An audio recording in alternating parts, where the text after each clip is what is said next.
Ji, question number 6, two numbers are in the ratio 5:8. If 9 is added to each number, we get a new ratio 8:11.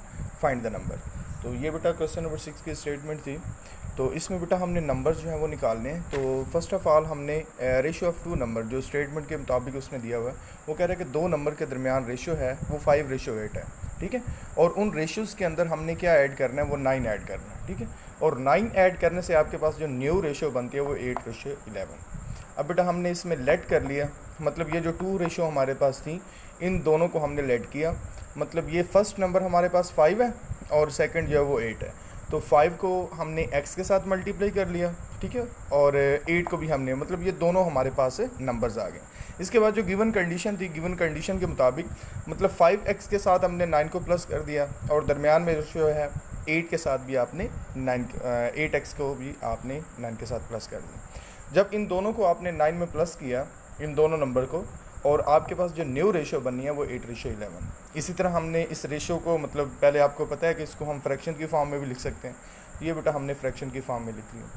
तो इसी तरह बेटा आप इसको cross multiply करें। Cross multiply करने के बाद आपके कैलकुलेशन जो है वो x = 3 आ जाए। अच्छा, इसके बाद जो हमारा मतलब मेन काम है हमने नंबर फाइंड आउट करने हैं। तो नंबर फाइंड आउट करने के लिए ये हमने दो नंबर लेट किए हुए थे, एक 5x किया था और एक 8x किया था।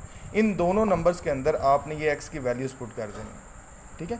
तो 5 के साथ x की वैल्यू आपने पुट की थी, तो ये 15 बन गया।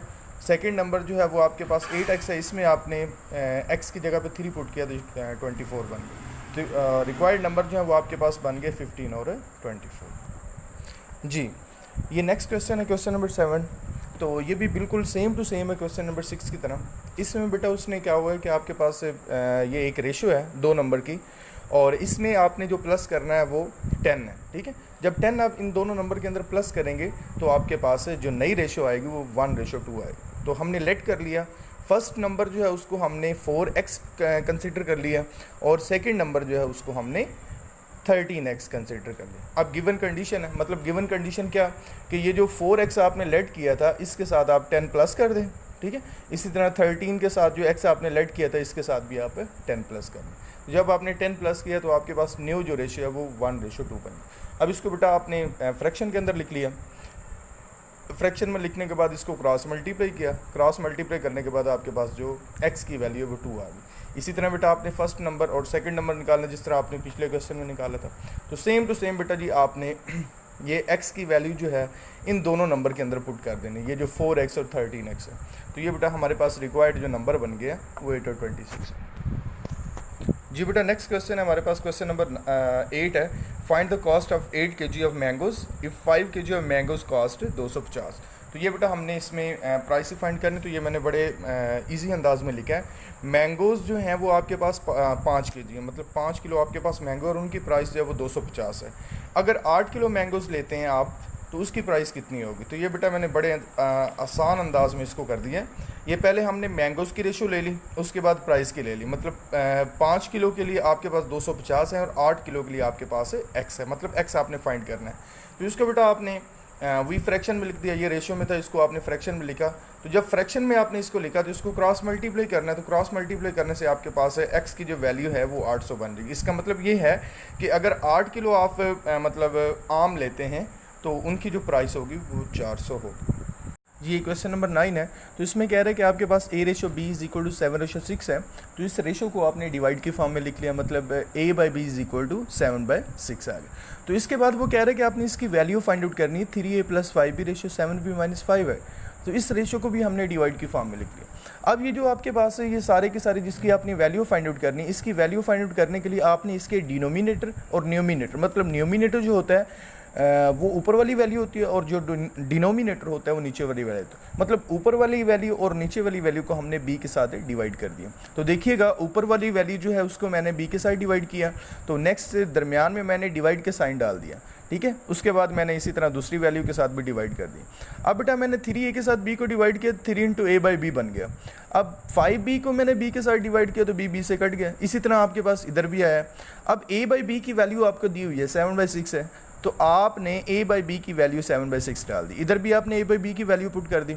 अब ये 7 को 3 के साथ हमने मल्टीप्लाई 21 बना, इसके बाय में 6 है, तो 5 जिसका नीचे बाय नहीं होता उसका 1 होता है। ये मैं बेटा आपको लेक्चर के दौरान भी बार बार बताता था कि जिसका नहीं होता उसका अल्लाह होता है, और अल्लाह जो है वो एक ही है। अच्छा, इसके बाद बेटा जी आपने इसका एलसीएम लिया, इसकी राइट साइड पे भी ये 7 है, इसका बाय 1 है, तो इसका भी आपने एलसीएम लिया। तो एलसीएम लेने के बाद ये 21 35/6 और इधर 42 - 35/6 आ गया। तो इस डिवाइड को मैंने डायरेक्टिव मल्टीप्लाई में चेंज कर दिया। मतलब जब डिवाइड को मल्टीप्लाई में चेंज करते हैं तो नीचे वाली वैल्यू ऊपर चली जाती है और ऊपर वाली नीचे आ जाती है। मतलब ये 6 में ऊपर ले गया और 42 में से 35 जो मैंने निकाले तो 7 बचे उसके मैं नीचे ले आया। ये 6 से कट गया तो आपके पास है 51/7 इसका आंसर आ गया जी। नेक्स्ट ये क्वेश्चन नंबर 10 है, इसके छोटे छोटे पार्ट है 3, तो इंतहाई आसान है। अच्छा, ये 24/7 = 6/x है, तो इसमें से बेटा आपने 4x जो है ना उसको डैश से, मतलब उसने बताया हुआ है आपको कि आपने इसकी वैल्यू फाइंड आउट करनी है। तो हमने इसको क्रॉस मल्टीप्लाई कर दिया, 24 को x के साथ किया और 6 को 7 के साथ किया। तो 24 के मैंने फैक्टर बना दिए। 24 के फैक्टर जो बनते हैं 6 को मल्टीप्लाई करें 4 के साथ वो 24 बनता है। तो ये बेटा हमने अपनी आसानी के लिए ये 6 और 4 को मतलब इस तरह के फैक्टर बनाए, क्योंकि हमने 4 जो है वो 4x जो है वो लेफ़्ट साइड पर लेना है। तो 4 और x हमने लेफ्ट साइड पे ले लिया, 6 जो इधर मल्टीप्लाई हो रहा था इधर हमने डिवाइड कर दिया, मतलब 6 × 7 के साथ। तो ये 6 से कैंसिल हो गया तो 4x जो है वो 7 आ गया। तो यही आपका आंसर। तो नेक्स्ट बेटा आपके पास सेकंड पार्ट है, तो इसमें बेटा आपने ए वाई की वैल्यू फाइंड आउट करनी है, ठीक है। ए वाई की वैल्यू फाइंड आउट करने के लिए सबसे पहले बेटा इसको आपने क्रॉस मल्टीप्लाई करना, जिस तरह ये आपने क्रॉस मल्टीप्लाई किया था। इसको क्रॉस मल्टीप्लाई करने के बाद इसको बेटा जी आपने सॉल्व किया तो ये आपके पास ए वाई बच गया। 5 जो इधर मल्टीप्लाई हो रहा था इधर आके डिवाइड हो गया। इसी तरह बेटा आपके पास ए वाई = 9bx आ गया। तो नेक्स्ट बेटा आपके पास 3 पार्ट है, इसको बेटा सेम टू सेम तरीके से करना है आपने। तो ये बेटा डू यू सेल्फ, ठीक है, ये आपने खुद करना है।